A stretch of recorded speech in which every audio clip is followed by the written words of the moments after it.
لبيك اللهم لبيك لبيك لا شريك لك لبيك.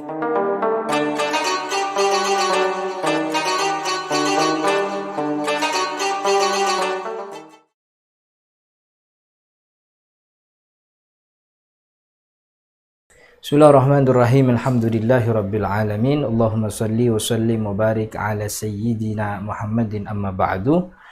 Sahabat Amitra yang dirahmati Allah, banyak ayat, banyak hadis Nabi Muhammad SAW yang menceritakan tentang keutamaan haji dan juga apa fadilah yang didapatkan oleh orang-orang yang melaksanakan ibadah haji.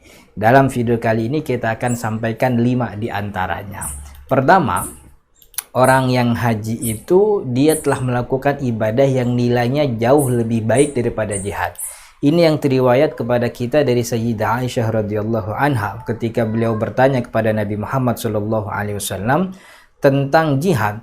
Karena jihad kan adalah ibadah yang paling tinggi kedudukannya. Maka para sahabat pun pengen sekali terus-terusan mendaftarkan diri kepada Nabi untuk berangkat pergi jihad. Tapi sebaliknya ketika dia daftar dan ditolak oleh Nabi Muhammad karena sebab tertentu, entah karena harus jaga orang tua atau jaga istrinya, mereka menangis karena memang jihad itu ibadah yang paling tinggi. Nah, Sayyidah Aisyah bertanya, "Ya Rasul, kita lihat kayaknya jihad itu ibadah yang paling afdol gitu. Tapi kenapa perempuan tuh nggak jihad aja?" Lalu kata Nabi Muhammad SAW, "Afdolul jihadi hajjun mabrur."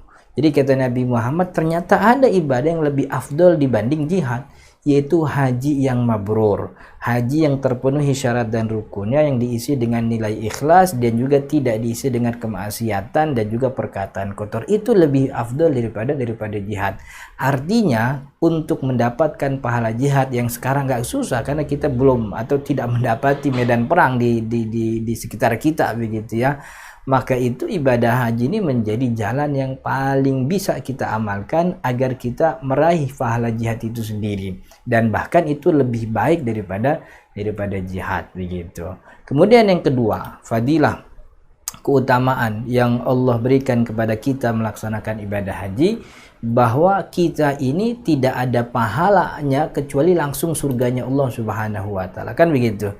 Jadi kalau kita bersedekah, Allah katakan nanti diganti 10 kali lipat, nanti diganti bahkan sampai 700 kali lipat kalau begini nanti begitu. Ternyata haji tidak ada pahala seperti itu. Haji pahalanya bukan 100, 200, bukan 300, tapi haji pahalanya adalah keinginan seluruh makhluk di dunia, yaitu surga.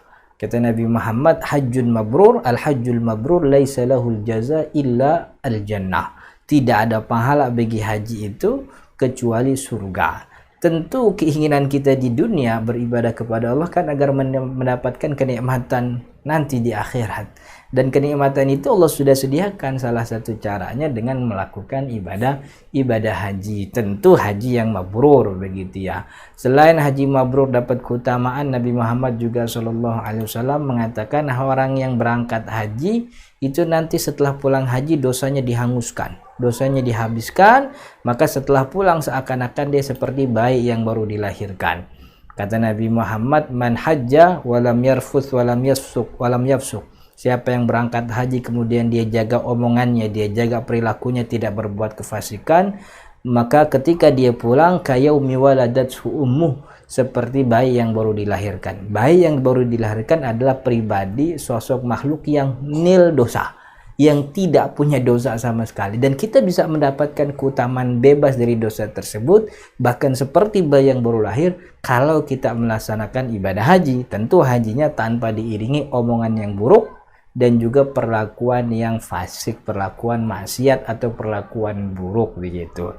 Selain tadi yang kelima, yang keempat, Allah Subhanahu mengatakan bahwa orang yang haji itu nanti di akhirat akan dibanggakan di depan para malaikat. Bahkan bukan cuma dibanggakan, tapi dibebaskan dari api neraka, kemudian dibanggakan para malaikat. Dan malaikat Allah itu tidak mungkin membanggakan makhluk kecuali atas perintah Allah Subhanahu wa taala, dan karena Allah membanggakan dia.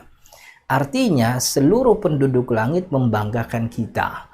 Bagaimana nanti kedudukan kita di akhirat? di tengah para malaikat yang membakar kita, tentu kita akan mendapatkan kemuliaan yang tidak kita bisa bayangkan begitu. Ya kita pun kalau hidup di sekarang, hidup di sini, hidup di lingkungan, orang kenal kita sebagai orang terhormat, kita keluar rumah kan orang kemudian santun, sopan, orang menyapa, bahkan ada yang memberikan salam, bahkan saking hormatnya dia cium tangan sama kita. Ya begitu juga nanti kita tinggal di akhirat gitu, seluruh malaikat membanggakan kita, tentu kita akan dilayani dengan baik. Sudahnya masuk surga dapat pelayanan yang paling optimal. Berkat apa? Berkat ibadah haji yang mabrur.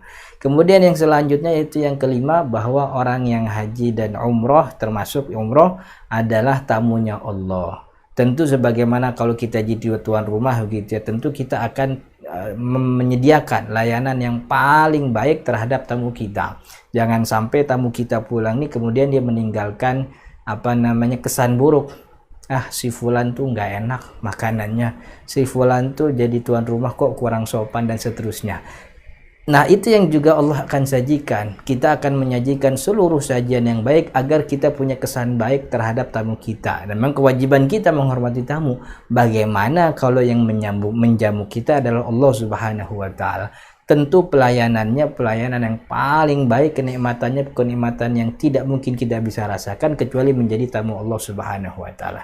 Dan itu kita bisa dapatkan dengan berangkat ibadah haji. Maka Bapak Ibu sahabat Amitra yang dirahmati Allah, jika memang sudah cukup bekal dan kendaraan, sudah cukup biaya ongkos berangkat pergi haji dan bekal, mohon segera daftarkan diri Anda agar cepat kita mendapatkan keutamaan-keutamaan yang dijanjikan oleh Allah dan Rasul Shallallahu Alaihi Wasallam dalam ibadah haji ini. Wallahu taala alam.